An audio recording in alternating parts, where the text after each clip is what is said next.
and welcome to the Department of Applied Social and Political Sciences Town Hall meeting in the College of Behavior and Social Sciences. We welcome you to a discussion on systemic racism, white supremacy, a panel discussion town hall meeting that we are interested in hearing from you as we share with you our expertise in the areas of sociology, political science, interdisciplinary studies, law. And so we welcome you. And I would like to just say on behalf of all the members of the Department of Applied Social and Political Sciences that we thank you for taking time to be with us tonight. We have with us a distinguished panel that you will hear more about, but I am excited to let you know that our panel consists of a senior member, junior members, and adjunct faculty in our department. And we are so excited that we can bring them all together.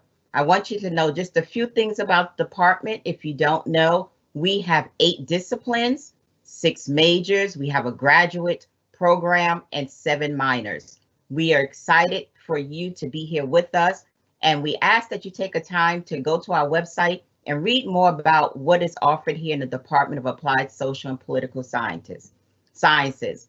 Dr. Rivera will be the moderator, and our panel will consist of Dr. John Hudgins, who is our senior member, Dr. Drury, Dr. James Smith, and Demetria Mccain, Esquire. Enjoy the evening. I am Dr. Claudia Nelson, the chair of the Department of Applied Social and Political Sciences, and I am just ecstatic to be here with you tonight, and I look forward to hearing from my colleagues all the wonderful things that they will share about this very important subject matter, and we look forward to hearing from you in the Q&A. Welcome. Dr. Rivera. Hello, yes, welcome everybody. I just wanted to let the audience know that the way of you communicating with us is going to be through the Q&A. While we do have questions, I invite you to feel free to write questions as the panelists are speaking in the Q&A, and then I will keep record of those and then use those questions as well. So please feel free to write and whenever you want, as I will be paying attention to that. I'm going to read the list of our panelists. I'm going to read their bios first in the order at which they will be speaking, and you will be able to see them on the screen as I'm reading that information. I'm going to start with Dr. John Hudgins. He's an associate professor of sociology in our department. He has a unique set of integrated experiences in both public and private settings, effectively responding to institutional changes in program design, higher educational leadership, instruction, research, and human services administration. He loves North Carolina's education system, earning all 3 of his degrees there: PhD in sociology from Duke, MA in sociology from the University of North Carolina at Chapel Hill, and BA in sociology from Duke as well. He has held various leadership roles since 1973. He currently is the co-director of the Collaborative Master's Degree Program in Human Services Administration at Coppin State University and the University of Baltimore since 1999. Our second speaker will be attorney Demetria Mccain. Demetria Mccain, Esquire, joined the CSU family in 2020 as an adjunct instructor teaching fair housing and homelessness in the Department of Applied Social and Political Sciences. She currently serves as the president of the Inclusive Communities Project, ICP, an affordable, fair housing nonprofit in Dallas, Texas that works for the creation and maintenance of thriving, racially and economically inclusive communities, expansion of fair and affordable housing opportunities for low-income families, and redress for policies and practices that perpetuate the harmful effects of discrimination and segregation. Conceived by McCain, ICP's Voice for Opportunity initiative provides advocacy training for low-income renters and neighborhood groups fighting for systemic level fair housing rights and neighborhood equity.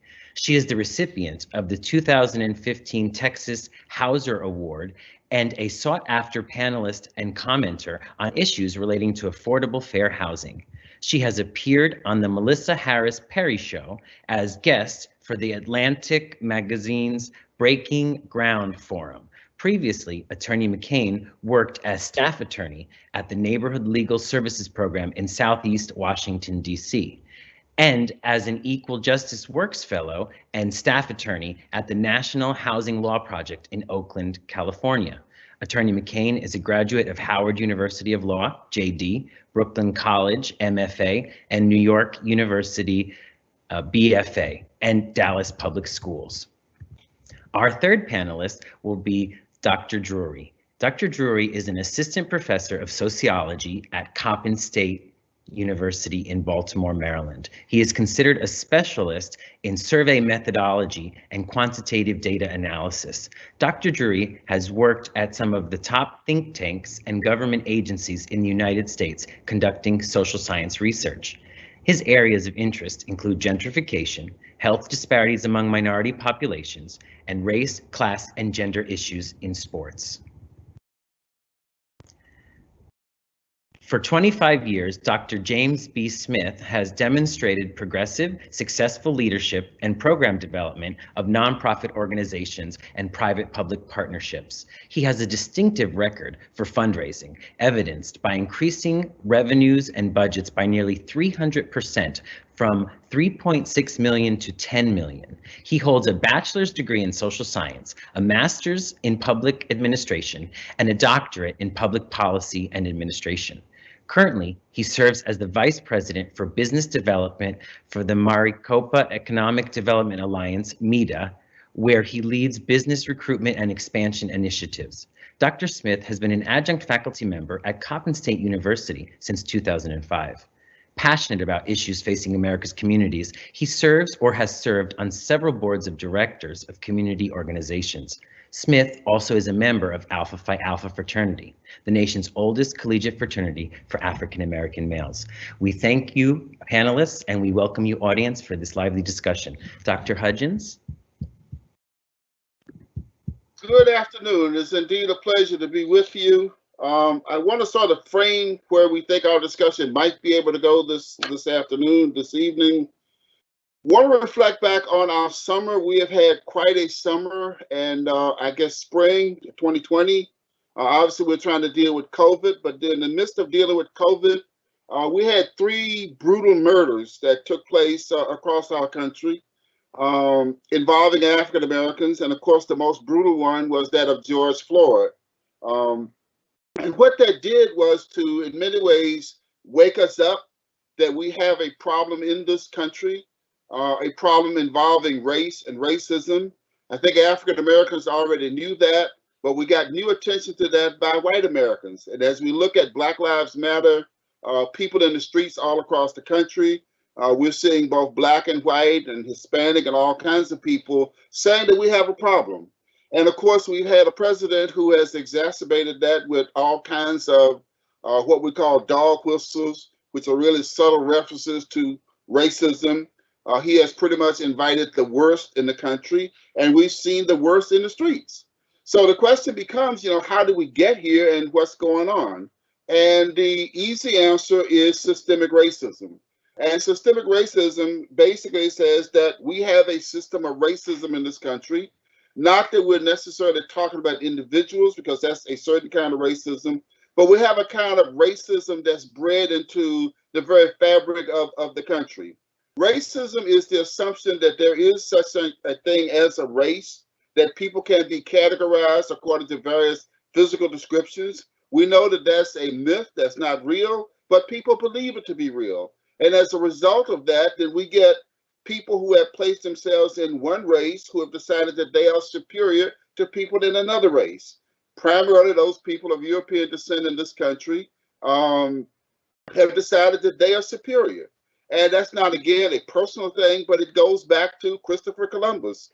I was talking to my wife last night, and we were talking about when Columbus, stumbled upon these shores, which he actually thought was India, but he was in what became America. He found some gentle and kind and very wonderful people. What did he do? He captured them. He took them back to Spain to serve. And that began the transatlantic slave trade. And what you have to think about, what does it take to seize a human being, to dominate and control that human being, to work them to death and perhaps to destroy them. What does it take? Well, it takes the assumption that there's a difference between human beings, that there's some of us who are human and blessed by God or the Creator, and there's some of us who are little more than animals, if not just animals. And I would suggest to you that that is indeed the history of America. From 1619 forward, we had what we call chattel slavery, which is a brutal kind and dehumanizing kind of slavery. But fundamental to that slavery, again, is this classification of people, that there are people who deserve the best in the world, and there are people who deserve less. And as a matter of fact, not only do they deserve less, but their lives are not that valuable. They are, in fact, expendable. And we've seen, as we look at the history of this country, that African Americans, Native Americans, and I would add to that, although we're not talking about it tonight, poor whites, a variety of people have been expendable. People have been killed, they've been murdered, they've been incarcerated, they've been starved to death. We've done all kinds of things to human beings because of how we have classified them. And I will submit to you that what we want to do tonight is to talk about that just a little bit. The two basic dilemmas we have in America, one is the problem of race, and the second one is our refusal to discuss it. One of the things that gets people to leave the room, to shrug, to turn away their attention, is to bring up race.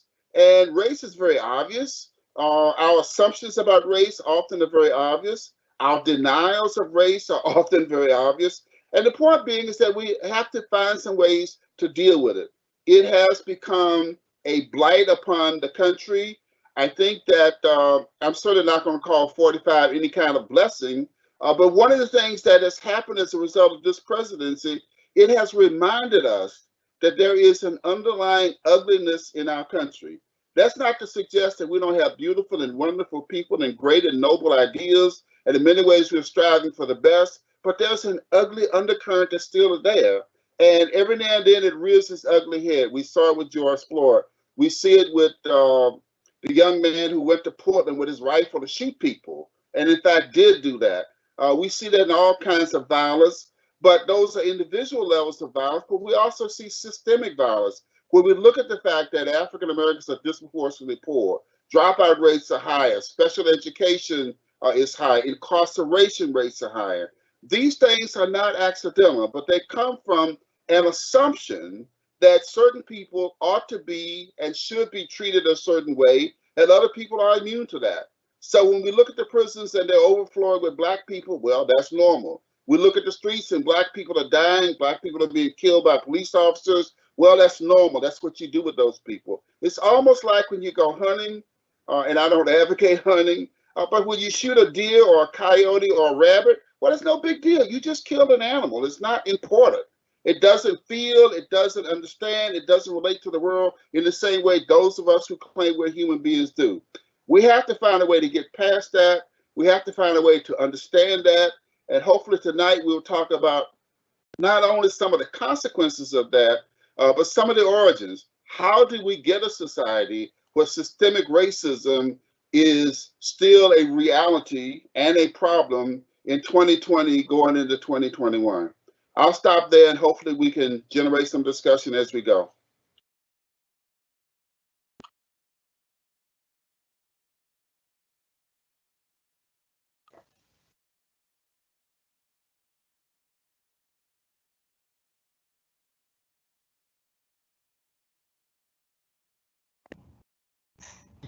Our next speaker will be attorney Demetria Mccain.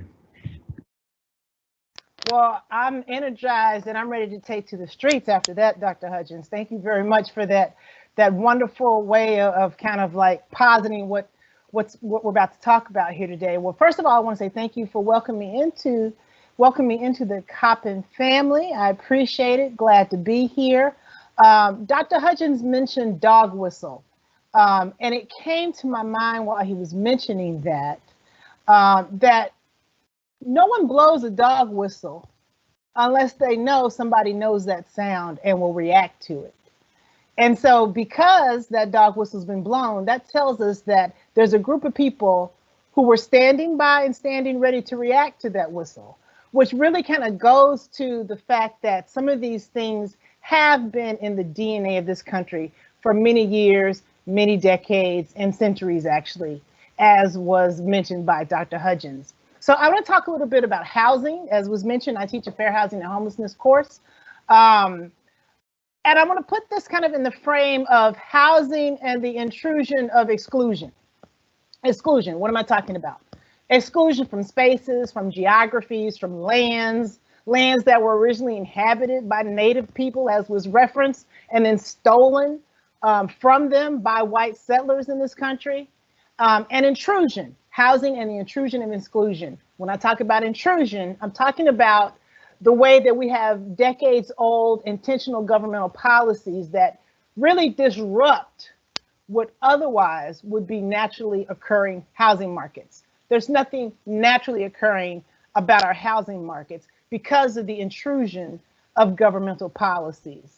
And these discriminatory housing policies have taken lots of shapes and sizes over the course of several years. You know, we can go all the way back to early on. First of all, where are the 40 acres? Who got the 40 acres? I don't think anybody in my family got their 40 acres, right? So we had Emancipation Proclamation. We were supposed to have 40 acres and a mule. 40 acres represents land. 40 acres, you can work the land, you can live on the land. Where is that land, right? So we've got issues related to neighborhoods and housing that stem from years ago. We have a history of racial covenants. What do I mean by that? I mean actual written deed restrictions that disallowed the sale of houses and housing to Black people. Quite often that included what we now call Latinx people, Mexican Americans, Mexicans, sometimes Jewish people, but more often you saw these written deed restrictions be specific and talk about Black people. So let's say I'm a home seller and I want to get the best price, and the best price comes from a Black person. Well, because of that deed restriction, I wasn't even allowed to sell it to that person because they were Black, right? So racial covenants is in our history. Redlining, that's in the news a lot. Redlining has been in our history for years. So the Homeowners Loan Corporation created the maps, right? They created maps, they color-coded the maps. If where you were living had a red spot on that map, then guess what? You weren't going to be able to get a home loan. And when I say the Homeowners Loan Corporation, that really, in effect, was an arm of the federal government. And then we go to steering, right? Steering meaning leading people to certain neighborhoods, despite what they want, despite what their desires were.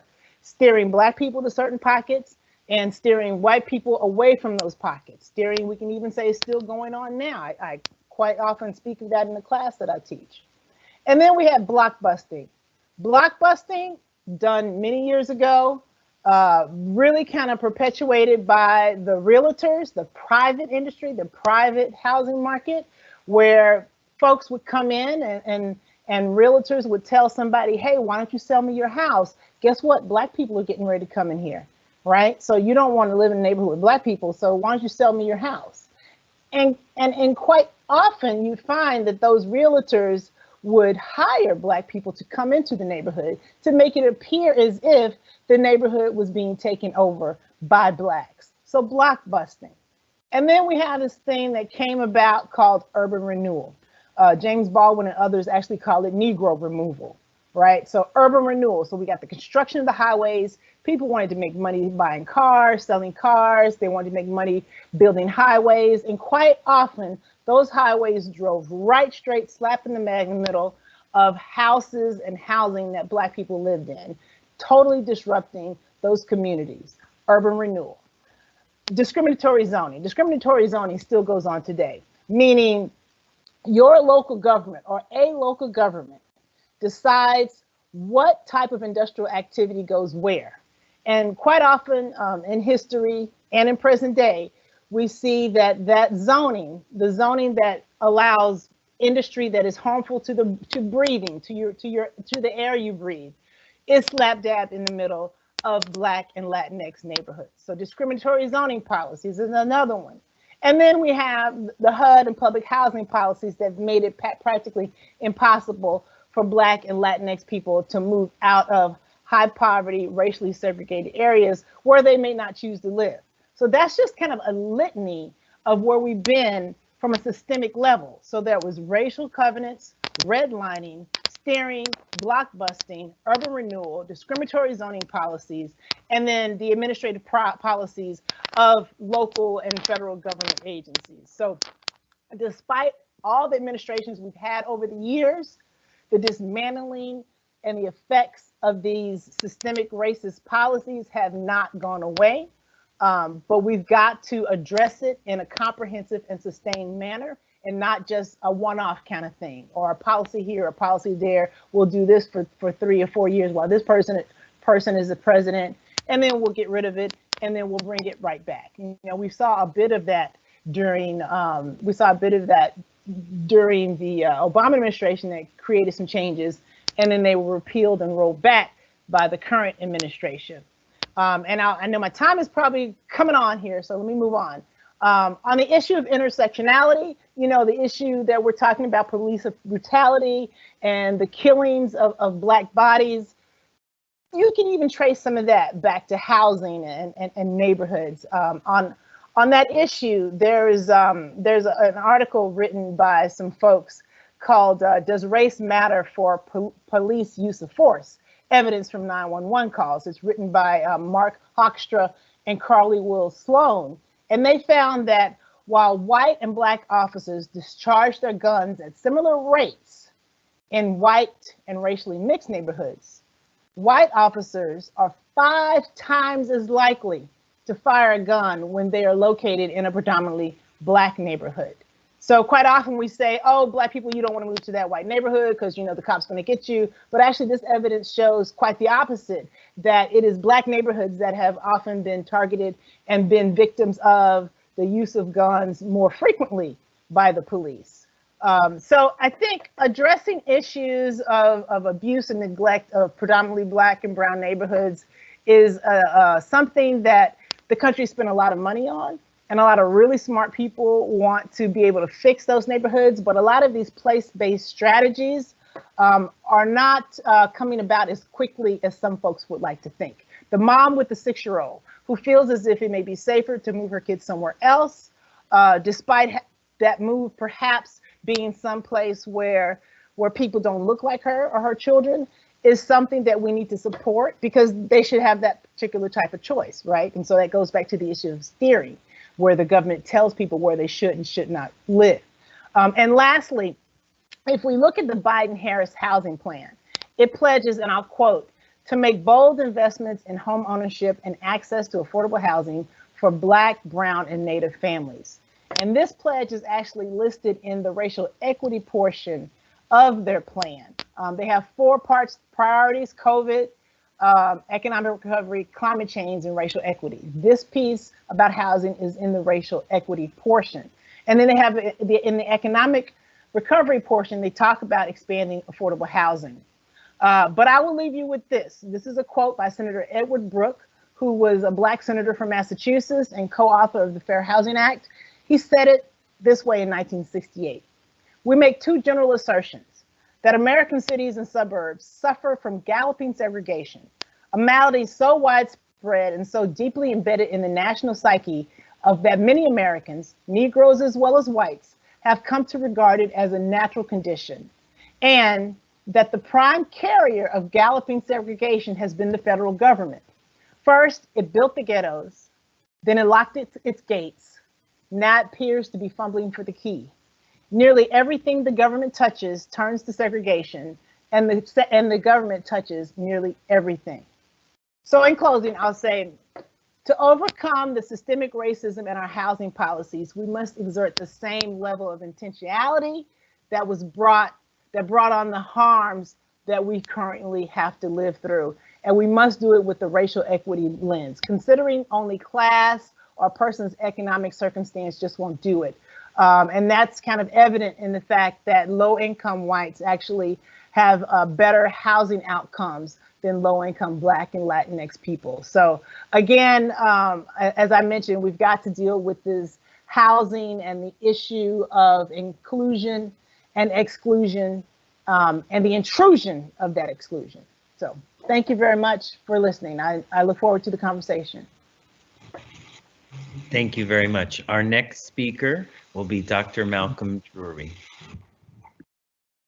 Thank you, Dr. McCain. Well, Attorney McCain, but good evening, scholars and colleagues. We have started with two, very great speakers and making some great points, and hopefully I'll be able to add to that conversation. But it's a pleasure for me to be here to talk to you all today on this very important topic: systematic racism, white supremacy, and the intersection of racist oppression. My dissertation chair would probably be very proud of me today, Dr. Betty Dickerson from American University, because she used to hammer into my head, in our daily discussions about the importance of understanding intersectionality and oppression. But I want to start, my talk off with a question. Do you know, or do we know who Armentia Ross is? Armentia Ross. I can't see anybody's hands, but I'm sure there are a few of you, just like myself, that didn't know who she was. And I almost had my black card taken a few months ago because I did not know who she was. I had no idea that Harriet Tubman's real name was Armentia Ross. Had no clue. I say that just to say that I always knew that I had received an inferior education from my high school, but since then I've used my sociological imagination to understand that the U.S. educational system is questionable, but especially for us, Black folks. The kindergarten through 12th grade educational system, like most American systems, is an oppressive structure that serves as a catalyst to the erasure of Black history, which ultimately is American history. Unfortunately, Black history is often, treated and disseminated as a small footnote in America's comprehensive history, and even then, said Black history comes with a major gap between, as Dr. Hudgins mentioned, the start of the transatlantic slave trade to where we are right now. The 1619 Project, in my eyes, was a brilliant piece of journalism in history that helped to fill some gaps, from American history that I never knew existed until a few weeks ago when, Donald Trump decided to wage a battle against interpretations of history, which he claimed are un-American. He said that any school using the 1619 Project as part of their curriculum would be defunded. And he went on to say that the government, and I quote, stands unequivocally against critical race theory, and that teachers promoting ideas like white privilege or partisan political views such as defunding the police without offering a balanced treatment of opposing views will be breaking the law. Like, I took that really personal. I took that personal. I felt that he was threatening me. I felt that he was threatening our institutions. He does not want us to know the truth. He does not want us to know the truth. And what is that, everybody? That is the definition of white supremacy. So listen to a quote from an educator who recognized the power of education in her biography, Asante Shakur. She said that no one is going to give you an education. You need to overthrow them. No one is going to teach you your heroes, and it's going to teach you your heroes and your true heroes. If they know that you have that knowledge, they're not going to allow you to be set free. They're not going to allow you to be free if you have that knowledge. So they don't want you to have that knowledge. So, what these white supremacists have done is to use major event markers in our history to focus on our history through basically three pivotal time periods in the United States for African Americans. The first thing they talk about all the time is slavery. And I'll go into that a little further, but the civil rights movement and then the election of Barack Obama, and that's it. Our story is often categorized as one of we're still making progress. You know, we were living in huts, in their opinion. We had no written language. We ate like animals. We had no culture. Yet the fact that we were fully civilized in Africa prior to the invasion of Europeans often gets lost. The colonization of Black people was and is a part of the conditioning process that causes us to understand our history through a white lens. This whitewashing of our history has been a hotbed for white supremacy, and Black Americans have subsequently and unknowingly assimilated into it. The white forefathers were depicted as catalysts for change who stood up against the oppressive powers of Britain. Yet our own Constitution once considered us 3/5 of a person, and we only gained the right to vote through an amendment to the original supreme law of the land. Slavery itself is even watered down in the history books, often taught as if we're simply a mistake or decision that went, too far. They have changed the textbooks to reflect this false history. For example, in 2010, the Texas State Board of Education adopted new, more conservative learning standards. Among the changes was how to teach the cause of the Civil War. One side of the debate, a Republican board member said states' rights was the real issue behind the Civil War. Slavery was an after issue. On the other side, a Democrat on the board said slavery and state rights. Ultimately, the state voted to soften slavery's role among other controversial decisions, and these standards became the outline for publishers to sell books to the Texas market, which is the second largest market in the country. The final materials were approved like last fall after the state board did some examinations and said that the books get the job done. This rather than truth, which is the system of slavery, was the foundation of our economy and the top commodity for, which many of our current financial institutions gain their initial capital. This white-splaining of our history is conducted all throughout our K through 12 education, which notably happens much further along in our schooling. Much of my history was taught to me by white teachers using white-centered textbooks, white-splaining our history in an effort to soften the blow of what happened to our people versus what was told. This pipeline of erasure continued throughout middle school and high school. By the time I reached high school, learning history became a choice that almost never included Black history. So every construct in education was used to erase the power, the presence, and significance of Black people outside of how they help white people.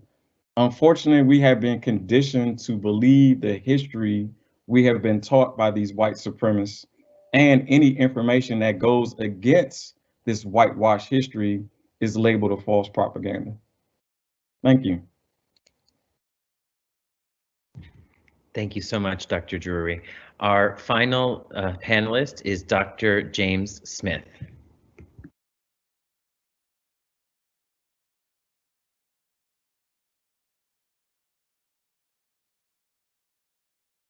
Dr. Smith, you're muted. Thank you all. I'm honored to share this platform with you on tonight, and just grateful for the opportunity to participate. I want to offer my comments tonight from the public policy, public administration lens, if you will, on structural racism and systematic racism. Clearly, structural racism is fueled by public policy. You can look at a number of policies to see how people of color have been treated with great inequity. In part of my career, I served as the president and CEO of a human services organization in Howard County. And the function of that organization was to move families out of poverty and into self-sufficiency. So from an economic perspective, if we just want to look at how much people make a year, right? If we look at the federal guidelines for poverty, a family of 4 in 2020 is considered to be in poverty, making up to $26,200. But on the flip side of that, if we look at a self-sufficiency index, which the University of Washington provides, family of 4 in Baltimore City, self-sufficiency is about $67,833. So the delta between what is considered to be in poverty and then what is self-sufficiency is this gap that we kind of have to work toward. If I look at that same figure for Howard County, family of 4 to be self-sufficient, that figure is $106,171, right? Family 4 in Baltimore City, $67,000, Howard County, $106,000. There's more inequity, right? So the difference between where we live and how much the value of a dollar is based on, again, geographic location. And there are some public programs that offer support for families that live in poverty up to 125% of the federal threshold. So if you're looking at a family of 4, that's about $39,000 at 125% above the poverty index rate, right? So closing that gap is where all these issues happen, because if you really want to move families out of poverty and into self-sufficiency, well, there's so much to kind of to think about. But I think it's important that we go back, and I think it's already been mentioned about where did these systems emerge, right? This sense of how we defining poverty. Well, it really goes back to 1964 when this war on poverty emerged out of the Johnson administration. There was an economist that really kind of scaled, if you will, the federal guidelines of poverty. What the federal guidelines of poverty have not done is kept up with inflation or cost of living, right? And so you have this continuous gap of people trying to catch up, but can never get ahead because the threshold when it was set took into consideration people of color. Dr. King and the pioneers of the civil rights movement understood that the economic platform for people of color, we were hundreds of years behind our white counterparts in terms of having access to wealth and being able to really play in that space. And the advent of the Social Security and the recovery from the Great Depression did not include people of color. When we first came out of the 1929 stock market crash, the lines for assistance from the federal government did not include people of color. It was for white people, and we were nowhere to be found. So we've got hundreds and hundreds of years, quote unquote, of making up to, quote unquote, come into this economic space. The living wage is the plausible solution. And that's where public policy comes into consideration, right? Because we really want to think about leveling the playing field. And when we think about, again, self-sufficiency versus poverty, in that space, there are actually 25 indicators that you look at a family when you're trying to move them out of poverty. It's not just about the money. It's not just about the paycheck. It's about access to services. It's about career choices. It's about childcare, clothing, education, higher education, food security, functional ability, housing that Attorney McCain mentioned, right? All these factors are public policy issues that really play into a bigger issue. And again, if we want to frame the conversation around systemic racism and things of that nature, we have a lot of work to do to kind of speak truth to power with respect to policy. And as we're thinking about, sociologists, political scientists, people, students who are into interdisciplinary study, nonprofit management, our key role has to be to advocate for people who can't speak for themselves, right? As a nonprofit executive, someone in the space, Dr. Hudgins manages the master's program in human services. Part of what we have to do is look at policies as they come to us and dismantle them. And be able to really, again, speak to the inequities that we see around policies and the impact that it has on specifically people of color. Thank you. Thank you so much. What a great panel. It's I thank everyone for their comments. And my first question, we'll just go in the same order. And I'll just ask this question, and if someone wants to skip, that's fine. What do you think this month's US presidential election results suggests about the country? And can we keep our communities safe during and after this transition? I'll address. This election, I guess, it was really interesting to me that we live in a democracy, yet we have had 2 elections over the last 20 years that were won by a person that did not win the popular vote. So in 2000 we had Bush v. Gore. 2016 we had Hillary v. Trump. And it's pretty depressing to think that a guy, that with the most votes by millions, has to wait several days to find out if he won the election.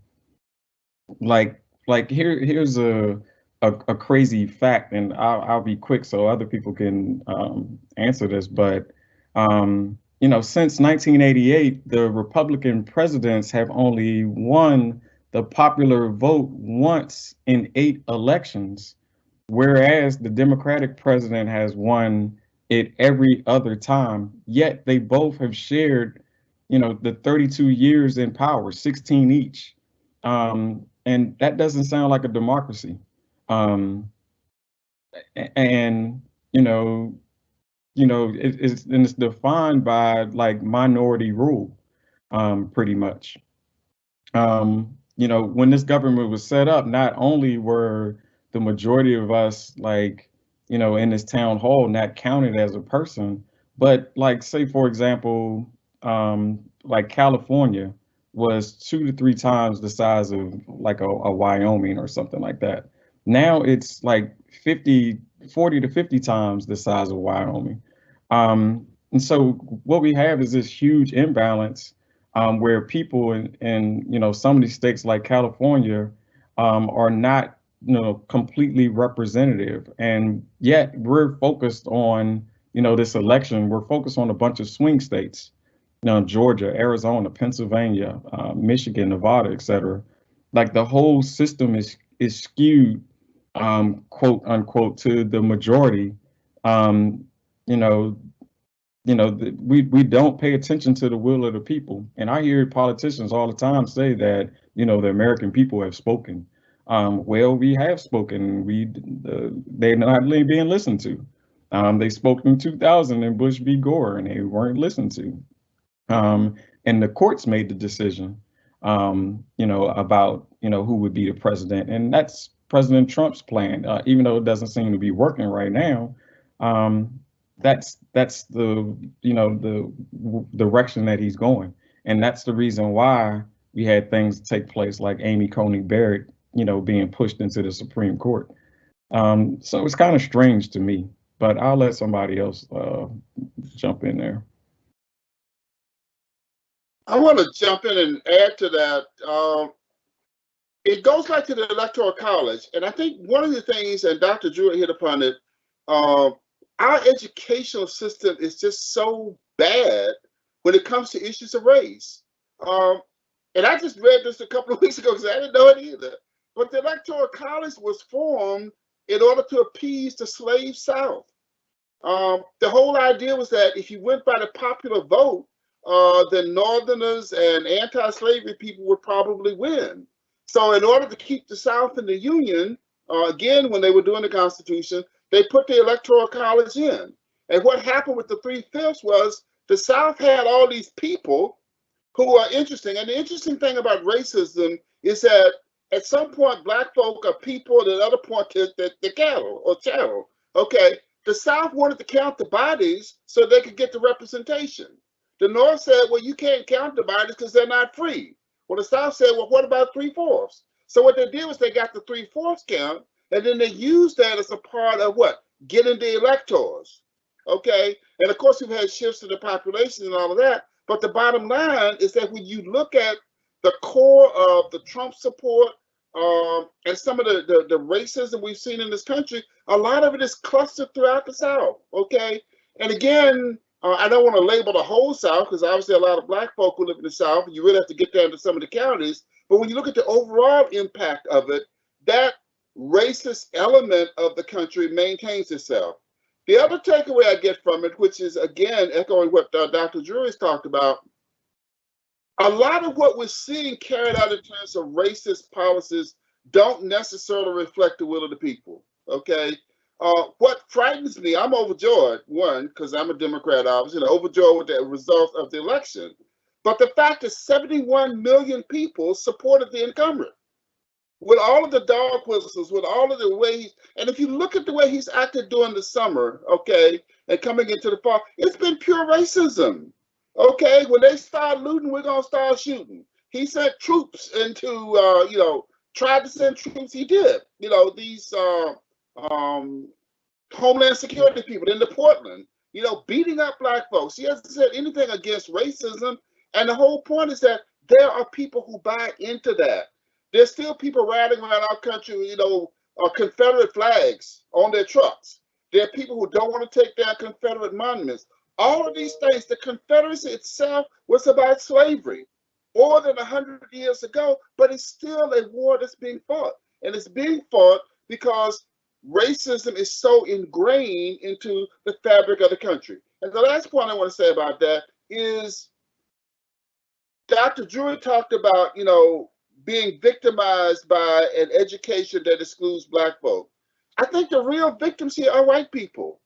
White people who believe that they somehow created a country and everybody else is intruding and that they own it. Make America Great was make America white again. Yeah. America's never been white. America started out with Native Americans. America, by the time you got to the Civil War, almost a half, no more than a half, somewhere between a third and a half of the population were Black folk and Native Americans. They couldn't vote, but they're still a part of the population. And of course, when you look at what Black folk especially contributed to the economy in terms of slavery, it's ridiculous that anybody would get up and claim to own the land.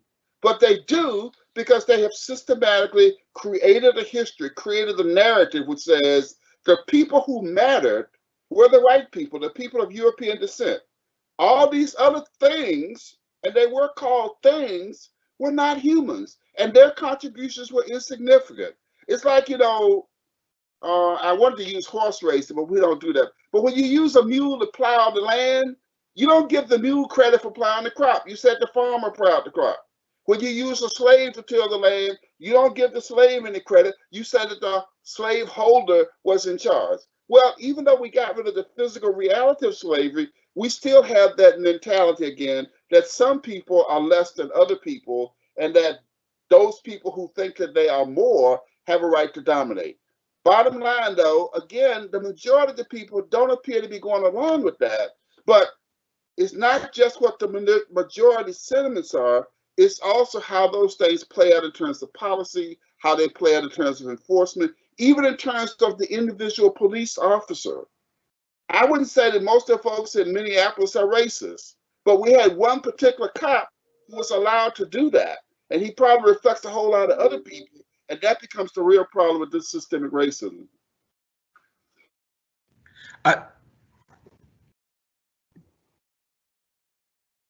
I thank you, Dr. Hudgins and Dr. Drury. I want to add one more element to it, and I think in terms of recovery, right, from this very nasty political sludge that we just came through, I think it's also important that we as people of color become much more engaged with policies that are good for us, and get and push ourselves into those conversations. One of the things that emerged out of my dissertation, and I did a study on the intersectionality between the Black church and public policy, and where the church has failed is because, for lack of a better word, as my research defined, our ignorance, right? Our inability to kind of get into that space, to hold conversation intelligently.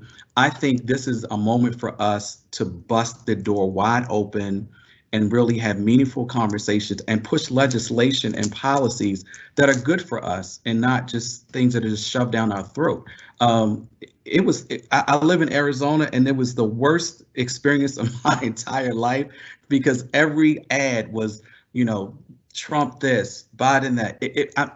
And so it's like, now that it's over, what do we do with this moment, right? And I think that's the critical piece of what I think we need to be pushing is what policies, what engagement, what legislation are we really promoting that is really going to, quote unquote, help change and debunk some of these structural issues that we're having.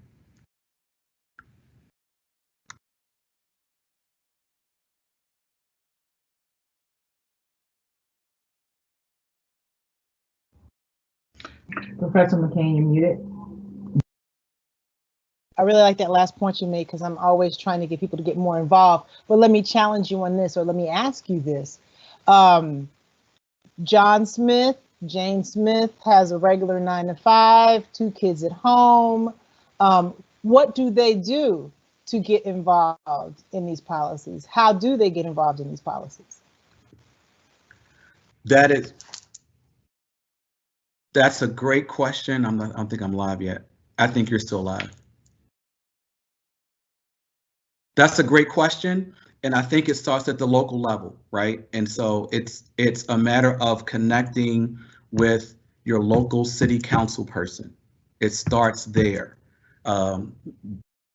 Making sure that that person is fully aware of the issues that are going on in my community. And whether that's a letter, whether that's a phone call, and now we're all driven by technology, get on the website and send a message to your council person. I think it starts there. I mean, these policies that emerge at the federal level, obviously we need to see the connection between local and state and how all of it is really intertwined. And so for people that like, how do I get in? How do I involve myself? It's where you live. Because that's the place that really has the most impact on you, right? Whether it's a school board, a local council person, it's taking responsibility for where you live, and I think that's the segue into the public policy space.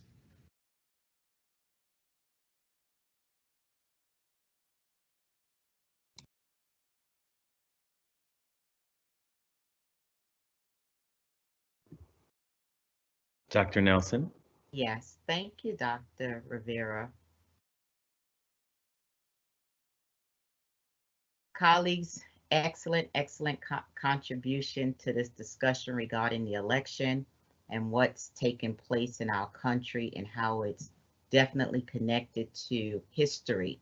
And the makeup of this panel explains and demonstrates the importance of having a multi-cross-discipline perspective on what's taking place.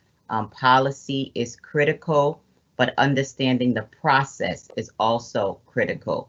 So Dr. Drury mentioned the process of Donald Trump going through the courts. That's a part of the process. Here in Georgia, it's automatic that there's a recount at 0.5%. That's a part of the process. But we know that the outcome will be that the person who has more than 5 million votes will be the next president of the United States. And so oftentimes I just also challenge my students to look at the policies, read the Constitution, understand what is before you, because people can get lost in the white noise. People can get lost because they don't read themselves, and so they hear something, a soundbite, or something that comes past them on social media, and that becomes their point of view, although it's not the correct point of view. And so opportunities like this here to present our perspectives because of the research. Many of you mentioned your dissertations, and for students who may not understand what that means, that is a love work. That is a journey that people pour into a subject matter so that they can become experts in these areas, so that they can then provide sound conversation as we're having now, that is not impacted by rhetoric, but by facts. And so what you're hearing from my colleagues are people who are learned in their areas and presenting facts to you about what is happening. And that does not mean that all Black people are bad or good, all white people are bad or good, but it means that history is history. And if we don't understand history and understand white supremacy, if we don't understand racism, then we will not be able to move from this juncture where we are in America. It is deep-seated, it is in the DNA, it is in the blood and the soil. It is nothing that can be rooted out by people just saying kumbaya. Here we are in a place in 2020, and we are still fighting for our rights. It's a fight that will never be won, but it's a fight that every generation has to pick up and do their part. And so I heard the president of the Navajo Nation speak this morning, giving these types of messages to the Navajo community in relation to COVID, in terms of what they need to do in terms of following policy on Navajo. There are policies in place and there are practices in place, but we need to look at what is also law and what is legal. So I thank my colleagues from sharing for their perspectives on this matter, because it crosses all of our disciplines, and even those disciplines that are not represented here tonight, all have from their various perspectives, their ideas, but also the facts surrounding white supremacy and racism. So I would thank you for joining us, and we look forward to audience questions, and we do look forward to January 20th, 2021 at noon. Thank you, Dr. Rivera. Yes, audience members, please feel free to use the chat option, the Q&A section, so I can read your questions aloud. The next question I have, if there are no questions from the audience at this moment, is which type of leaders do we need in the government and in our communities? What needs to be addressed by the government and by our communities? Go ahead, Attorney McCain, please. You know, all of these problems, we know what the answers to some of these policy problems are. We know what kind of policies we need to put in place to supplant the bad policies we have. And so all day, every day, people in the spaces in which I work talk about political will. Well, without getting too much in the weeds, we've got to have people who have the political will. Well, how do you have the political will? You have the political will when you are an independently elected person, right? When you don't have the albatross of certain special interests on your back. And a lot of people who would be great people who in elected positions do not run because they don't want to get into that whole mosh pit of special interests. And so they shy away from running, or they may not have the funds to run. I work with a lot of really amazing local advocates, the Jane Does and the John Does that I mentioned to Dr. Smith, who would be great in office on a local level, state level, what have you. But the way that our political system has been crafted, it is for those who have money. For instance, our state legislature goes into session every other year. So they begin in January. A state representative in the state of Texas makes a salary of just under $8,000 a year.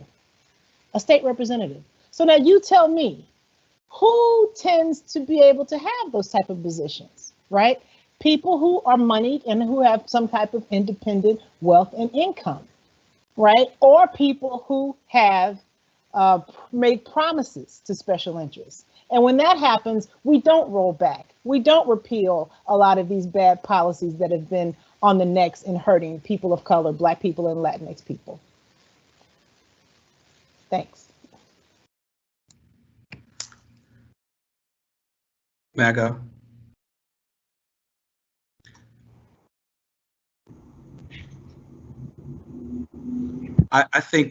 Thank you, Attorney McCain. I think I remember as a child growing up in Baltimore City, there was a councilwoman who represented our district. Her name was Agnes Welch.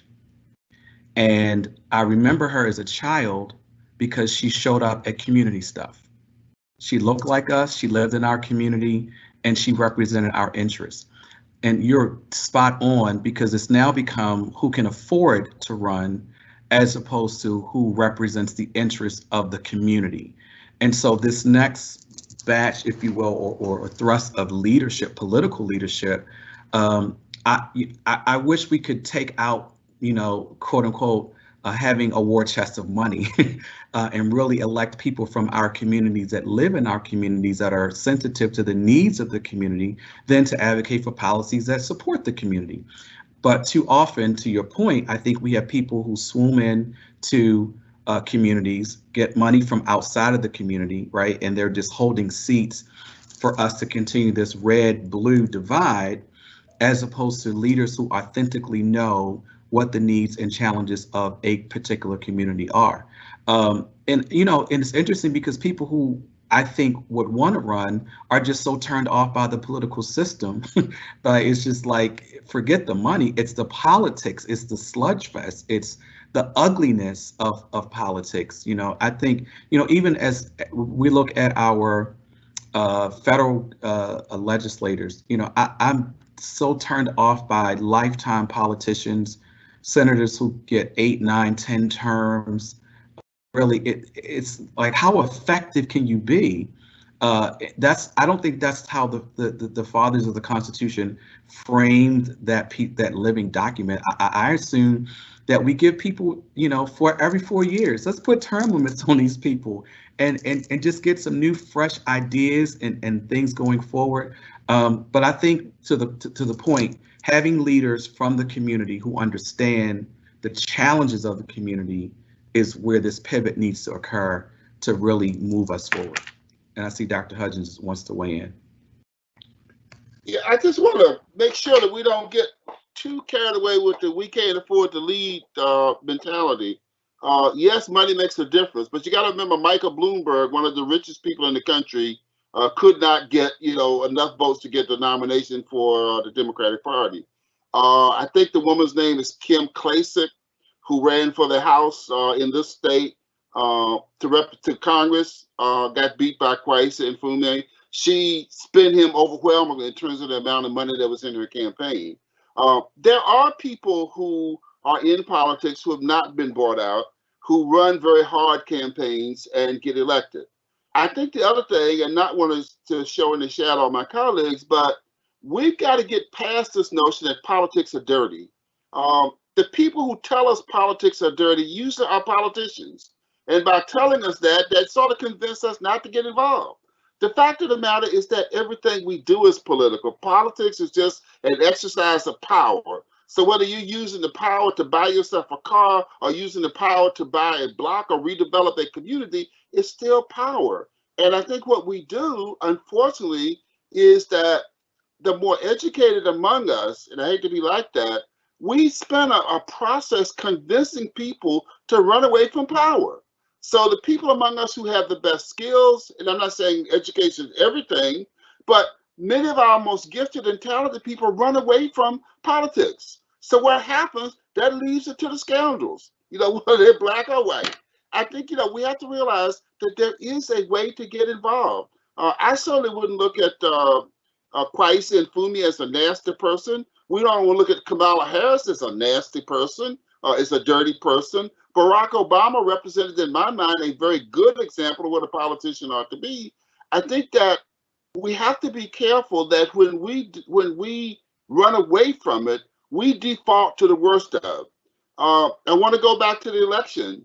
A lot of people, I think, especially young people who came out this time, but they didn't come out in 2016 because they had been lulled to sleep. They thought that their votes didn't count, that everything was okay, that they didn't need to get involved. And I think the difference this year is that more people say, wait a minute, I got to go vote.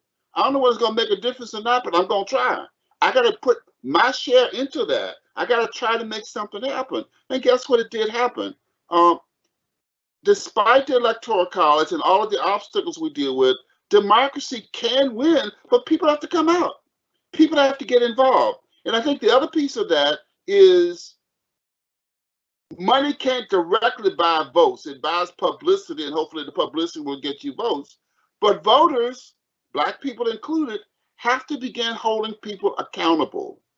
Okay? You have to hold your elected representatives accountable. In Baltimore City, we've had Black mayors for the last longest. We had a predominantly Black council. We had Black police chiefs. We had Black school board, Black superintendents, the whole 9 yards.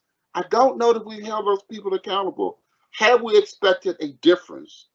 Have we expected a difference? And I think we can get it. So I think bottom line is we need to educate ourselves and understand what the issues are, what's in our best interest, and push for that. But young people especially, I grew up with folks who said, somebody's going to run the world. Why not you? And when you decide that it's too dirty, too involved, or too costly to run it, then you're giving it to somebody else.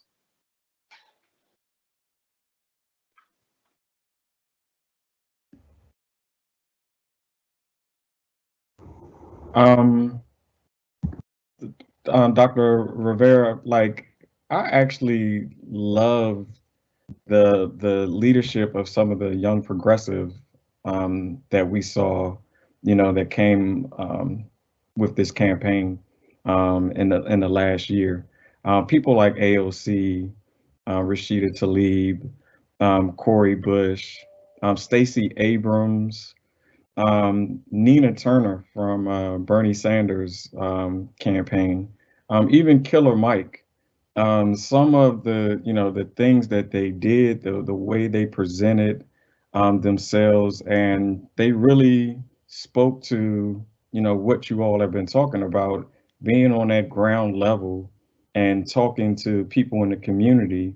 And I think a lot of what they were able to do was bring those people together and bring them out to look for political change. But I think what got in their way, so those are the ideal type of people that I can see, in those leadership roles that I would love to see in the leadership roles in the future. But what has gotten in the way, as Dr. Smith said, is those, they ran against the wall of those politicians, who have made a career out of being politicians and, just staying in office. And for me, like, it's almost created, like, I almost look at it like on a larger scale of like how we look as Americans with the people that we have in office. And it's almost like we're living in some type of illusion of how, we're viewed, by the rest of the world. Our politics in particular, like, we're no longer seen as the leaders or protectors of the world.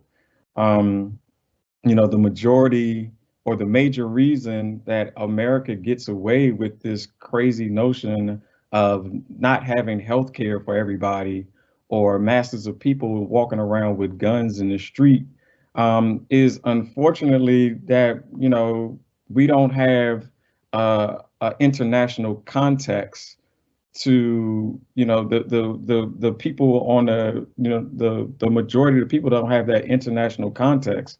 So the leadership that we have in office now are able to get away with doing those type of things, or allowing those type of things.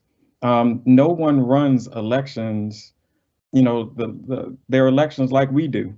No one else has gun laws like we have. No one else has a healthcare system like we do.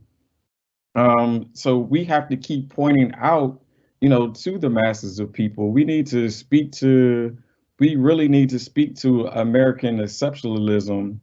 Yes, we are exceptional, but it's not necessarily in a good way. But the majority of the people in America don't know that because that's not what the leadership is telling them.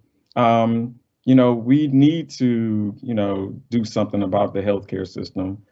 We need elected officials to talk about, the gun laws because before this pandemic, as Dave Chappelle pointed out, like we had a shooting, almost a mass shooting almost every week prior to the pandemic. And so, like, this is a sad democracy that we have in place, and it's because of those people that we have in office, and those are not the ideal type of people. Remember that Trump was laughed at on the international stage.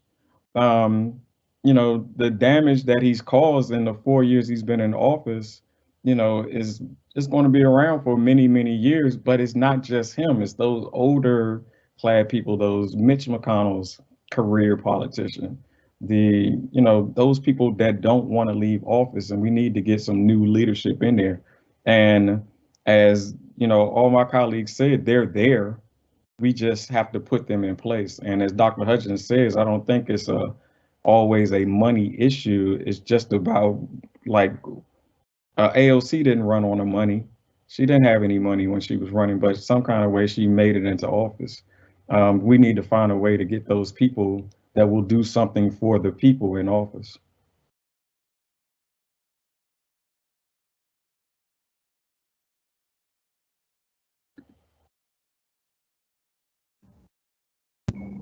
Dr. Nelson, you're muted.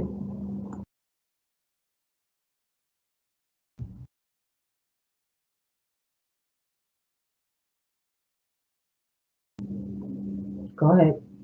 I'm trying to get it. Here we go. Thank you, colleagues. This is very interesting. I like the question, but I like to just kind of jump in because makes me excited. But in answering the question, our colleagues went from local to global, which shows you how broad this particular discussion is, and the many ways in which we find that there are real blocks to people getting engaged, being elected. In 72, Shirley Chisholm said it was the moolah, and moolah means money, right? And that's why you do have many PACs that are being formed, particularly to support the campaigns of people of color, women of color, so that they can have this entree into this political arena. When we talk about politics, we have to also talk and understand that there is formal and informal. And most of what we talked about is formal, being elected, running for office, but that informal politics of grassroots involvement of Mr. and Mrs. Jones being involved. And that's what you saw here in Georgia. And so now Georgia is on everyone's mind, and I'm just so excited because that those career politicians, David Perdue here is being challenged. Here's an opportunity to break through that actual seat here. But that seat and the other seat, the two senatorial seats that's being contested here and going to a runoff, not only has an impact on Georgia, but nationally. Everybody has to be involved and engaged. If you're talking about changing, you can make a big change in that senatorial elections.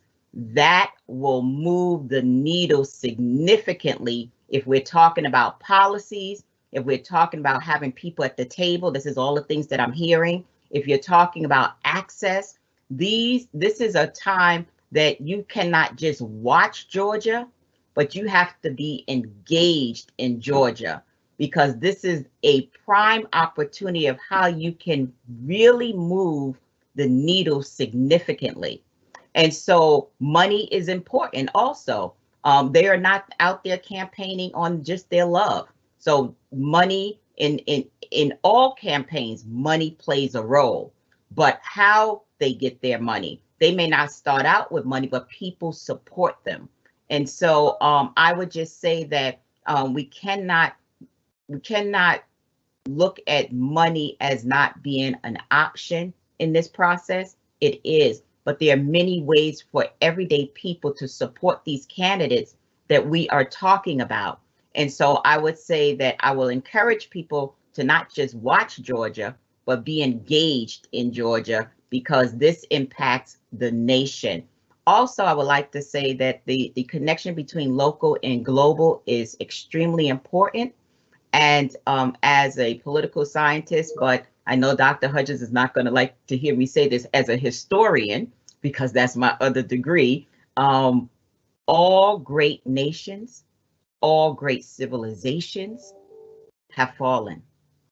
And so when Dr. Drury say how we're looked at in the international community, there will be history books written about this time and this period. And how will that story be told? Will we be that once upon a time civilization nation that was great, like Britain, when the sun did not set on their empire, but it does now, right? When China was the empire, and now it is trying to come back to get its old glory back. We have civilizations in in Africa that lost their power.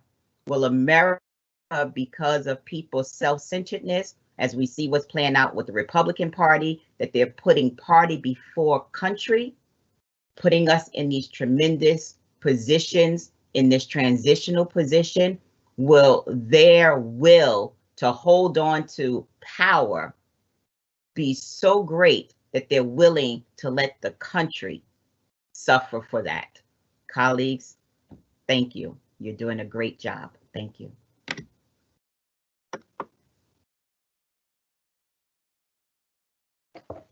So I'd be remiss if I didn't hop on this. Dr. Drury kind of mentioned this earlier about the confirmation of the new Supreme Court Justice Amy Coney Barrett.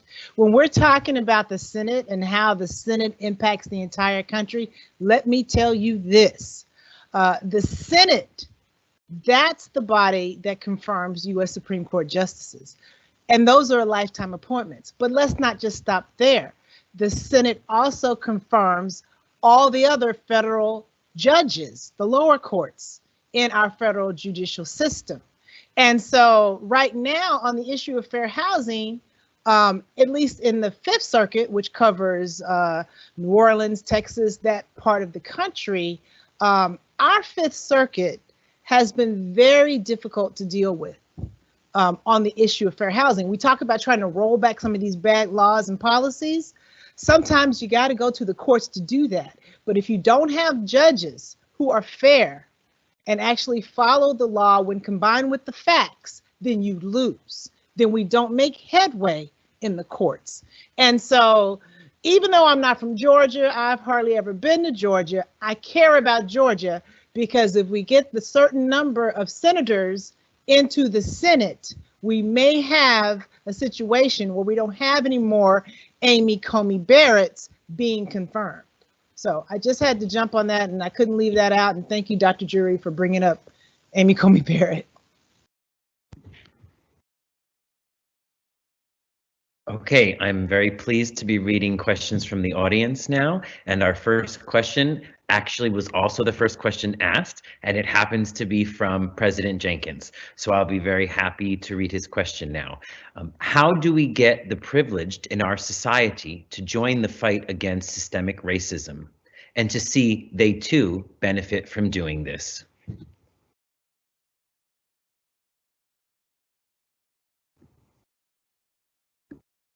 Hudgins and then Dr. McCain, please. I'm glad Dr. Jenkins asked that question, because that's his job. As a matter of fact, that's our job. We are educators. We need to help people understand the dynamics of what's going on in our society. Dr. Drury was right on point when he talked about the history. People, and I think again, the whole George Floyd thing allowed a lot of white people, quite frankly, and some black people too, to realize that this picture we've been painting of everything is well and black people are overreactive, people got to understand that that wasn't the real picture. But I think it starts, it should start K through 12. I'll be frank with you. I finished high school in '68, and most of my black history I learned after I got into college. My own independent reading, I took a couple of classes, but reading, okay? But we got to tell a different story about who we are. We got to help people understand that their privilege, most of the privilege that we're talking about, particularly the wealthy, is inherited wealth. And that inherited wealth was built on the history of this country, and that history is based in slavery. The economy, the country was founded with slavery. The economic engine of this country was agriculture up until the late 18th century, until we got into the Industrial Revolution. That was slavery. That was black people's work. So if you are, buying your stocks and you are getting dividends based upon some of these companies, many of them have roots in slavery. Now, I'm not saying we need to disband them, but I'm saying that help people to understand that they're benefiting from a situation that did exist, and that they have a responsibility to do something about the situation that exists now. You can't go back and erase slavery, but you can understand that you have benefited from it, and you can understand that other people are being punished or oppressed because of that history that was created. So I think, number one, we have to be very serious about education, and education has to be about helping people understand their world in its finest sense. And then, of course, as an institution, we need to be involved in the city of Baltimore, particularly in putting together efforts and programs and outreaches to deal with some of the racism that exists in the city, to deal with the oppression, the poverty, and the destruction, it should be said, that's right around our back door. I mean, you walk down North Avenue and you see racism. I mean, it's not overt, straight up, but it's a result of systemic racism. Just a quick word, we are doing our sociology of city class, and it was amazing to talk about the fact that vacant housing in Baltimore goes back into the early 19th century. And even later, in terms of whites leaving the city and blacks not being allowed to live in certain areas. And, when whites left an area and blacks were allowed to move into the area and no whites were interested in it, then the house was vacant. And over time, it deteriorated. So the whole vacant housing thing goes way back. And when you look at those houses up and down North Avenue, some of those houses go back to the 20s, the early 30s, when they were all white. And the question is, what has happened since then? So again, I think there's a lot of stuff that we can do, but it starts with education. It starts with making sure people understand their world, making sure that our students understand their history, making sure they understand their role. And I just want to footnote as I close with Dr. Nelson's comment, you can send $10 to a campaign. If enough people send $10, it makes a difference. And your vote counts. It won't count in Georgia, but your $10 will. So I think people need to get in the habit, one, of providing support, okay? Providing a few dollars here, a few dollars there. That last 45 you're going to buy, don't buy it. Send $10 to Georgia for somebody.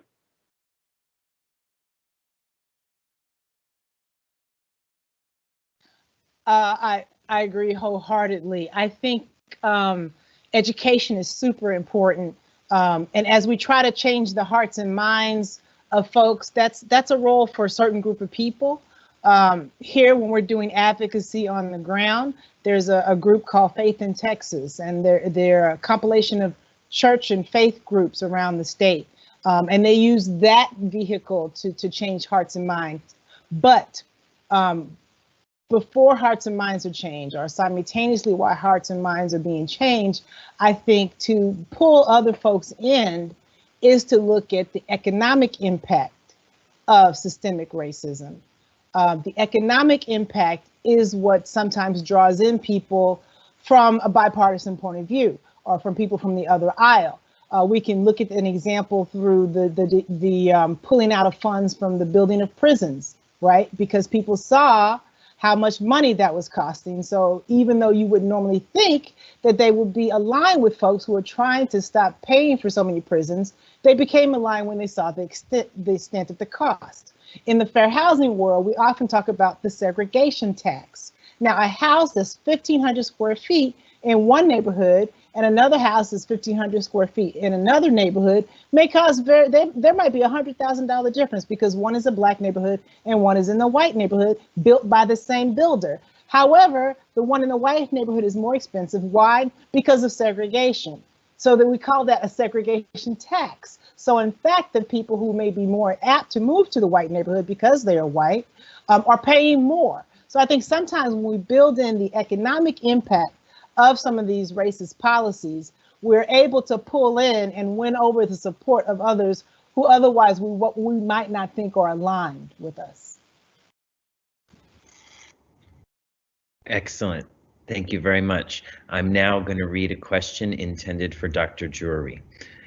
I understand being hesitant about lifetime politicians. However, do you think there might be a learning curve to the lay of the land, and then one can, once they know, can smartly navigate the infrastructure?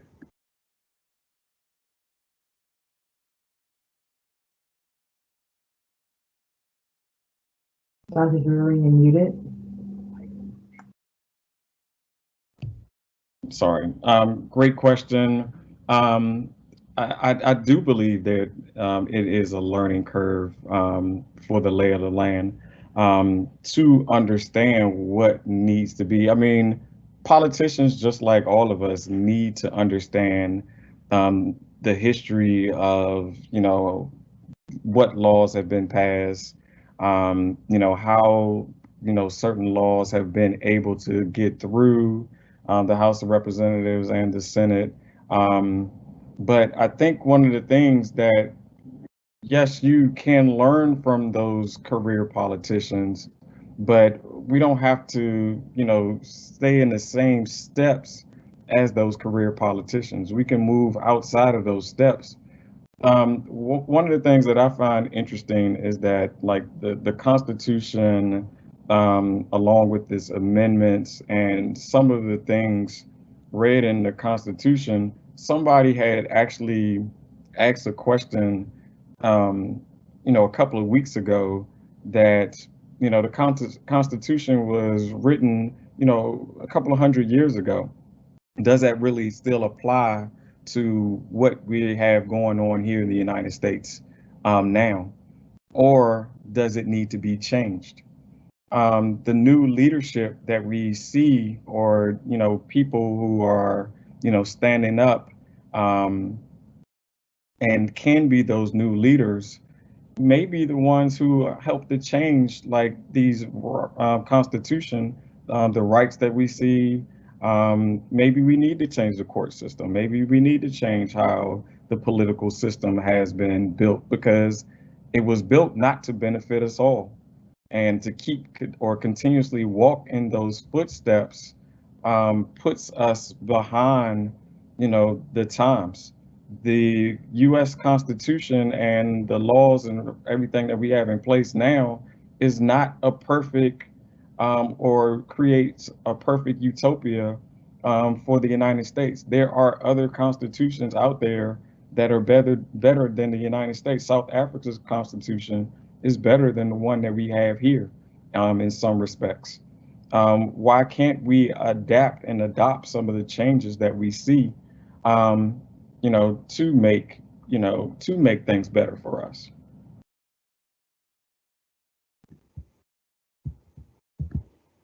Great. Thank you so much. Just following. We are all, and this is for Dr. Smith, we are all understandably excited about the Biden-Harris administration and anxiously await January 20th.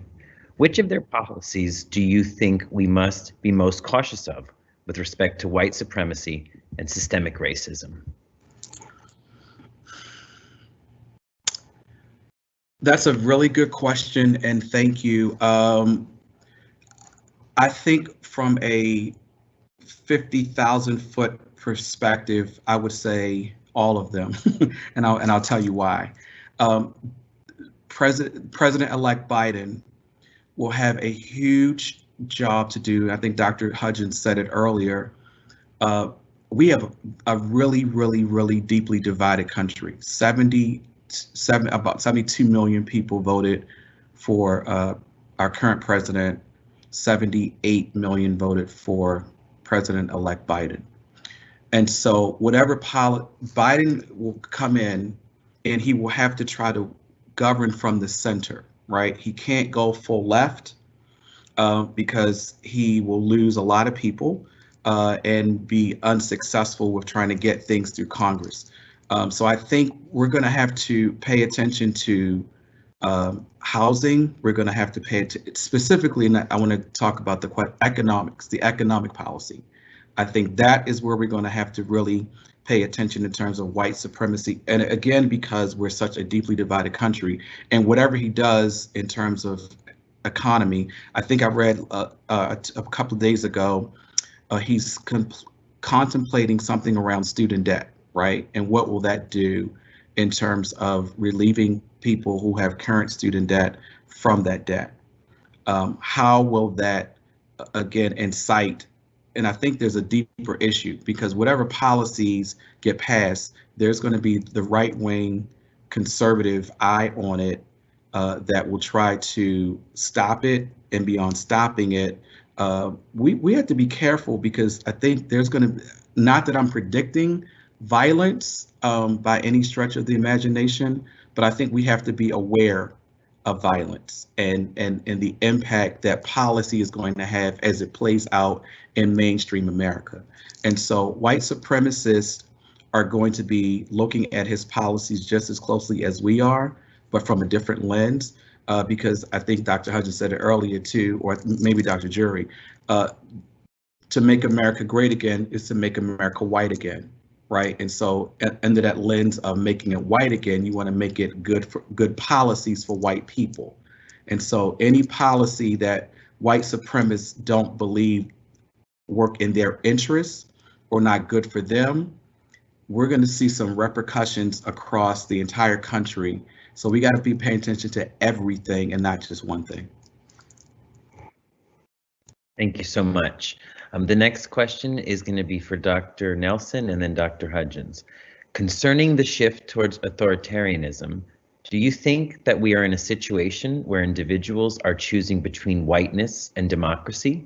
Those who are primarily motivated by the idea that white people are becoming a minority by about 2042 do not have a vested interest in counting every vote.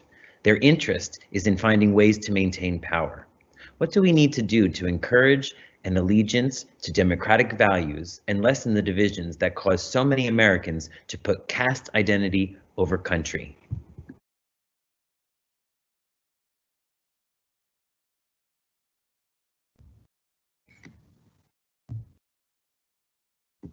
Thank you, Dr. Rivera, and thank you for including me in this. I am just the person who opened us up, but I'm so happy to engage in this conversation. But this is an excellent question because it gets to the crux of what we're seeing that's taking place in this country, where time has been turned back and the white Americans are being threatened by what will be taken away from them. When you are in a society where you're no longer the majority, therefore you no longer rule, and you know how you have ruled, you kind of think that those who will end up in the majority may treat you the same way you've treated them. And that is a scary position to be in. And so whiteness, white power, white supremacy is on the rise because of that, taking up arms. So the Second Amendment, right to bear arms, the militia is returning. People don't understand that when the militia got started, it's because we did not have all of the agencies we have today. So now the militia is returning, protecting that which is not theirs anyway, because it was stolen, right? And so here you find yourself in a position where you need to protect your identity in a nation that is chipping away at your strength. And therefore, you must hold on to power by any means necessary. So look what happened here in Georgia with Stacey Abrams. Someone mentioned her earlier.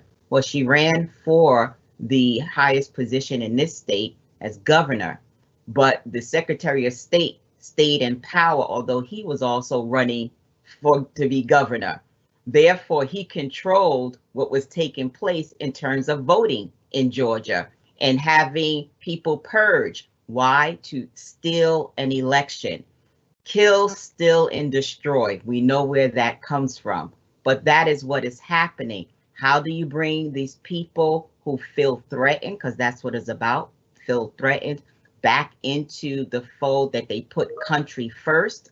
When you think about the Civil War, was it about putting country first? It was about succeeding, right? It was about Southern states succeeding to hold on to slavery at any cost necessary. So we're in a situation now where we have to ask ourselves how far our American brothers and sisters of all hues will go to maintain their space and their power in this country.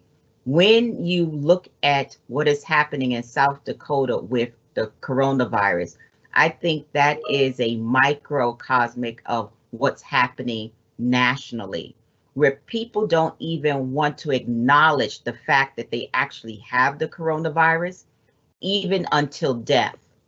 So if someone is going to hold on while they're hooked up unto death, that it is not coronavirus, can you imagine how they will hold on to whiteness and also what that means to them as terms of their identity? It is not something that can be resolved with panel discussions. We can have hearts and minds that will only be changed, but it is something that is so ingrained and have been inflamed over these last 4 years that the conversations that people may have only had at their kitchen tables, Donald Trump gave them the right to come out and be covert, out of covert, and be overt. And we have to find our way back from that. And how we do that, many, many pathways to helping people understand that you will not be treated the way you treated others, because others do believe in democracy. Others do believe in the ideas of America, right? And your vote will count. And this is connected to the previous question about what policies that could be put in place that could help in this transition and to help in terms of mitigating white supremacy and systemic racism. And I think when in Attorney McCain mentioned economics, right? Economics is critical. And that is going to be one that will help to provide equity and equality, education. And when we educate those who may feel fearful about losing their positions in the society, we can help them also come along. So I think those two questions paired together go very well together, because it will be policy that will be driven by this administration, hopefully. And when we say the administration, we say all people from local to global, working to move humanity forward. I think that's the best way we can get through this, but it is not overnight, because there's so much that needs to be undone to even get us back to where we were still working towards this process. Thank you, Dr. Rivera, for including me in that question. Appreciate it. I just want to add to that, maybe the other side of that. And the danger is we allow the ugly people to dominate. We have some stupid people in this country. Now, I'm not running for office, so I can say that. There are some stupid Americans. Read a book last year on dying of whiteness. There are people dying because they won't give up the kinds of stuff that Dr. Nelson just talked about. People dying in states because they don't have the Medicaid option. They can't afford health care. there's another book I'm reading on killing yourself in America while killing others. And it simply says that there are white people who are willing to die as long as they know some black people gonna die. Okay? There are white people. There's one guy in this book who literally had cancer, terminal cancer, not terminal cancer, treatable cancer, but he was gonna die because he did not have the health insurance that he needed. And he was reminded of the fact that if Obamacare were active in his state, he would be getting a treatment.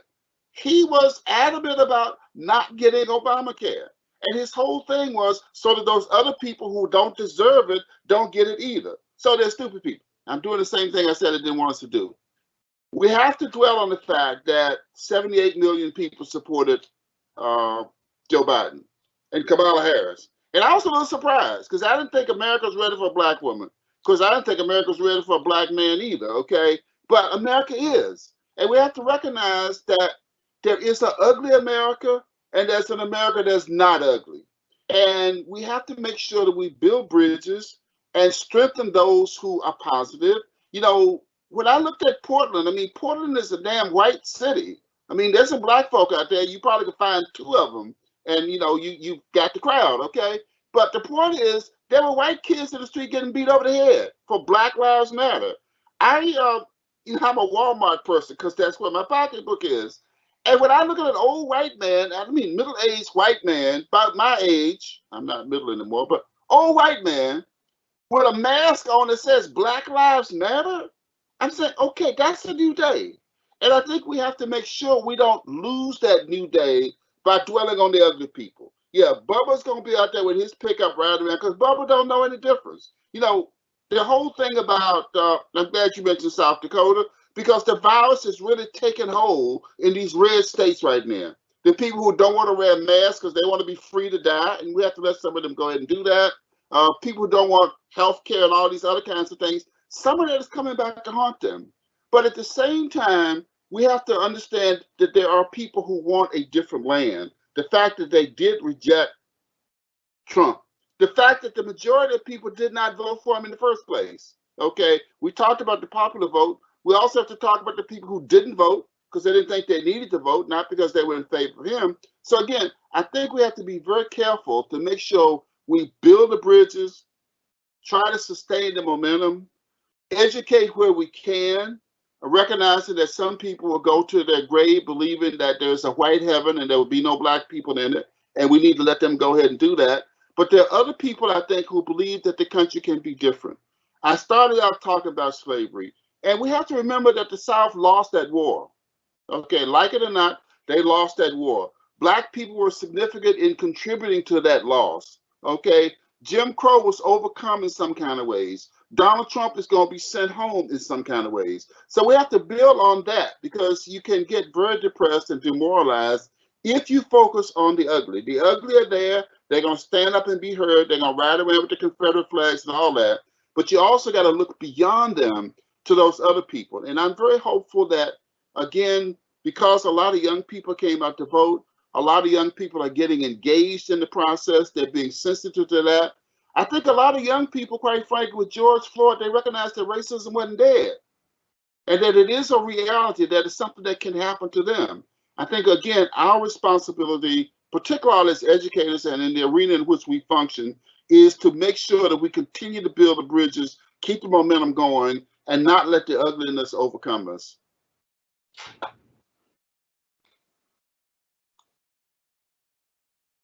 I agree, Dr. Hudgins. Thank you. And thank you, Dr. Nelson, for kicking that round off. I just have one thing that I want to add. I think what I'm appreciating seeing emerge is, you know, Donald Trump ran on this mantra of make America great. What I'm seeing or experiencing is, and we hear, you know, we want, and his followers, people that support him, we want to take our country back. You know, we want our things back. We want our country back. What I'm seeing is a rise of patriotism of African Americans and redefining what it means to be an American. Right? It's like what America was and what America looks like going forward. I think we're at that defining precipice where people are stepping back into political discussions and redefining to say, we are Americans too. And this is what America looks like for us. And being a part of those conversations and saying, to say, well, take it back to what? To what it was? Or do we help craft a conversation of what it shall be? I'm so excited. I just got Barack Obama's book yesterday that came out, A Promised Land. I read the first 5 pages and I'm like salivating because I want to read like all of it. It's like 600 some odd pages.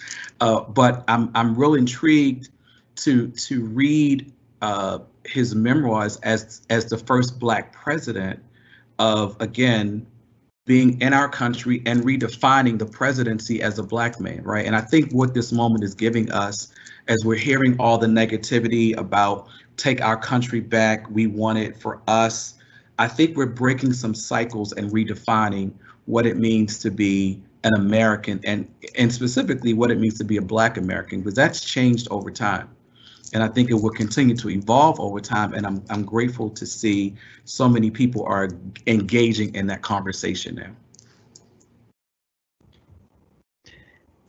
Thank you so much, panelists. We have one, oh, good. I think we have another question after this if time permits, but I'm going to address this to, it just came in. I'm going to address this to Dr. Nelson. For those of us who feel we received a subpar education regarding our Black history, where and how do we begin the journey of relearning our true history? How do we go about understanding questions regarding spending approvals in our election ballots?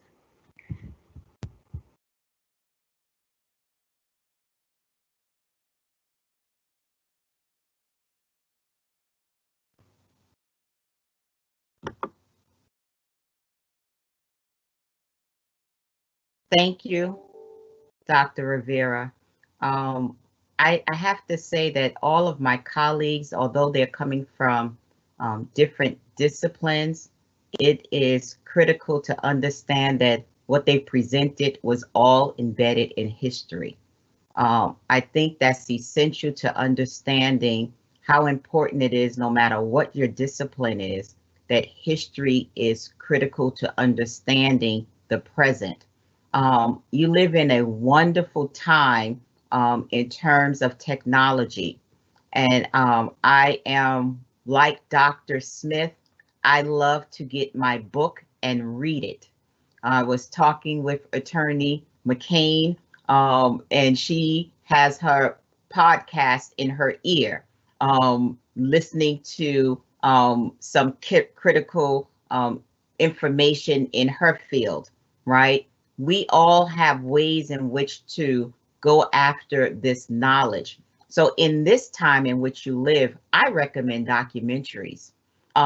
Given that so many people have lives that are so busy and may not have time to read 600 pages, Dr. Smith, or Ida B. Wells' book written that has 800 pages, and she's my share. Everybody doesn't have that kind of time, but you do have time to look at documentaries. And I think that what we could do is provide a list of documentaries that we can send out to people on this particular webinar, and then just post it from all of us of some of the documentaries we feel would enhance your understanding of Black history.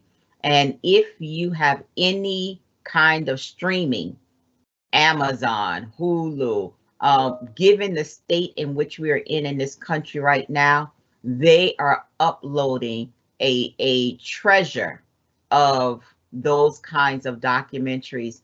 And I just heard that Nation Time is being streamed. And Nation Time, if you don't know about that, is in 1972, when Black people got together for their own national convention around who they were going to support for the 72 election. I showed clips of it in my African American political thought class, but the whole documentary will be shared. So I would ask that we, as colleagues, get a list of some key documentaries, and then we can also provide some books that we think that is seminal And there are some seminal pieces that you need to have on your bookshelf that we can get together and recommend to you from our various perspectives, meaning from our different disciplines, and that will be a step. The other way, and it says anonymous, so I don't know if this is a student, but take our classes. Our classes are steeped in historical understandings of the content of the class that you are going to engage with us, and that's a way for you to also learn. Coppin State University have a history curriculum and outstanding faculty in that area that you may want to take classes in there with them. And you don't have to be a current student, but you can just sit in and take a class as a community member who is interested in the subject matter. So these are many opportunities and ways to do that. But no matter what your discipline, if you don't understand history and you don't understand, from our perspective, Black history, you're doing yourself a disservice. So thank you for that question. And colleagues, anyone want to speak to it, particularly about how history may undergird your teaching and your research agenda, we welcome you. Thank you, Dr. Rivera. I wanted to say real quickly, first of all, history started just a second ago because everything we studied is stuff that's already happened. And that's what sociologists do. The early sociologists were obviously economists and historians. But I want to say, quite frankly, there is a wonderful book that I read when I went to college, and it's still in print and it's still coming out in different editions or subsequent editions. And that's called Before the Mayflower. It was written by Lerone Bennett, a graduate of Morehouse. He was a senior editor with Ebony Magazine for a long time. He did Negro Digest, Black World. But it's an outstanding book, and it starts before the Mayflower, literally, looking at African history and brings us into the present time. It's a good read. It probably is about 200 to 300 pages. It's comfortable reading. He wrote for Ebony, so he doesn't write the scholarly stuff that you get with your textbooks. It's a book that you can stick in your pocket and read some of it in the laundromat if you have to. But I think you need to read, and I don't disagree with the media. I mean, you got, all you got smartphones, which is an encyclopedia, a library in your pocket. Get into the habit of, I'm not a Google fan, but Google or whatever it is. When you hear something that don't sound right, look it up, Google it. When people talk about slavery, when people talk about systemic racism, when people say things about you and people like you that sound bad, that sound negative, oftentimes they're wrong, but look it up. Get in the habit of doing your own fact checking. There is a wonderful history that Black folk have, white people as well. We did build the darn country together. It's the together that we kind of forget. But like I said, Before the Mayflower is, and Dr. Nelson is holding it up, probably not the copy I read many years ago, but there's all kinds of information out there. The other thing, though, for those of you who are students and those of you who are on campus, talk to people. You don't have to take the class. You meet Dr. Drury in the hall, say, I was wondering about that thing you said about slavery. You get a conversation. We like to talk. That's why we're in this field. We like to talk. We like to instruct. We like to enlighten. We like to bring light where there's smoke. So again, I think people do need to study to be informed. Donald Trump's basic support is among non-college educated whites. And I'm not saying college is the panacea, but I'm saying that what we're looking at in many cases is a level of ignorance that nobody's pushing back against. People are ignorant not only about Black people, they're ignorant about white people and about their own history. So again, read, and get yourself informed. If you got a question, ask somebody.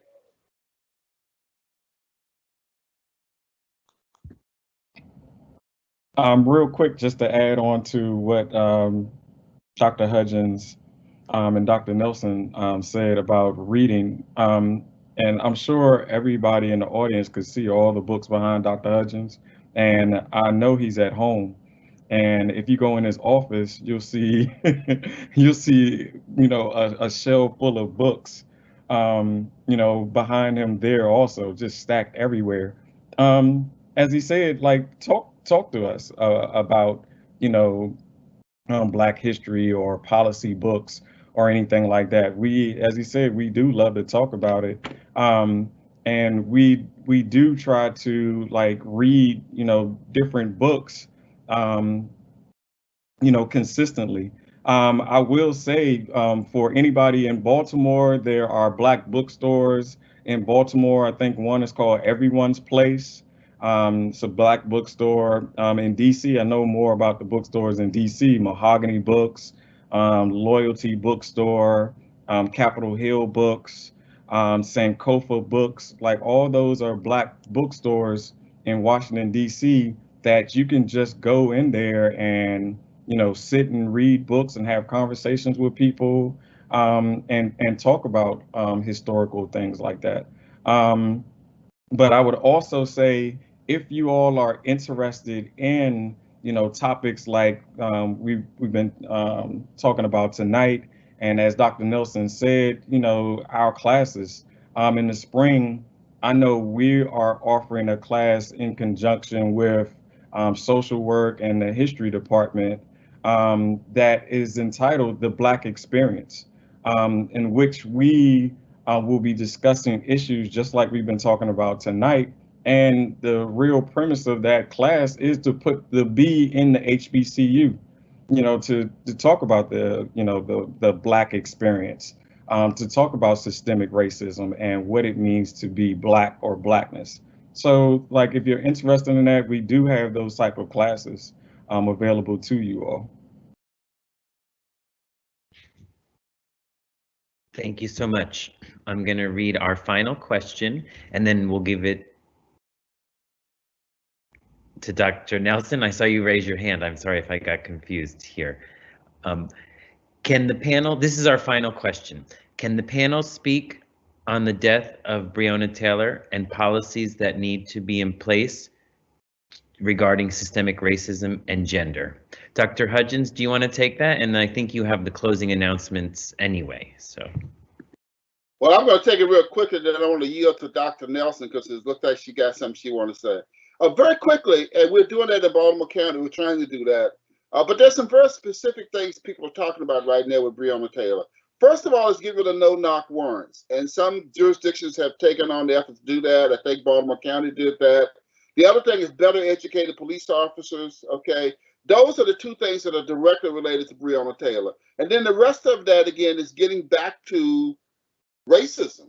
Again, we don't do enough to eliminate racist ideas upon the part of police officers. So we're talking about training. I was listening to an interesting discussion on a local TV station last night, and they were looking at the need to increase women in police departments. The idea that women are, you know, sort of can de-escalate, that they bring a different approach to crime fighting, that just the fact of having 30% women on the police force will change the climate of the police force itself. So I think there's some very specific kinds of things we need to do with situations that result in Breonna Taylor. Her situation is very complicated though, because the district attorney is a Black man.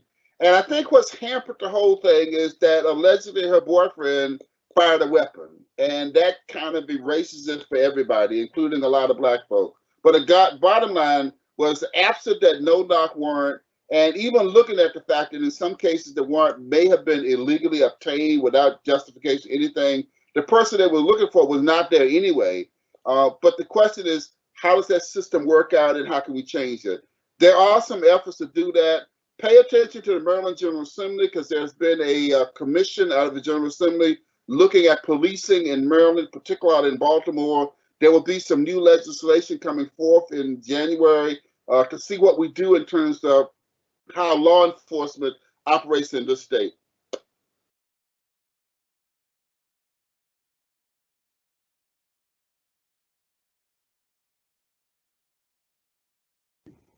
Dr. Nelson, you're muted.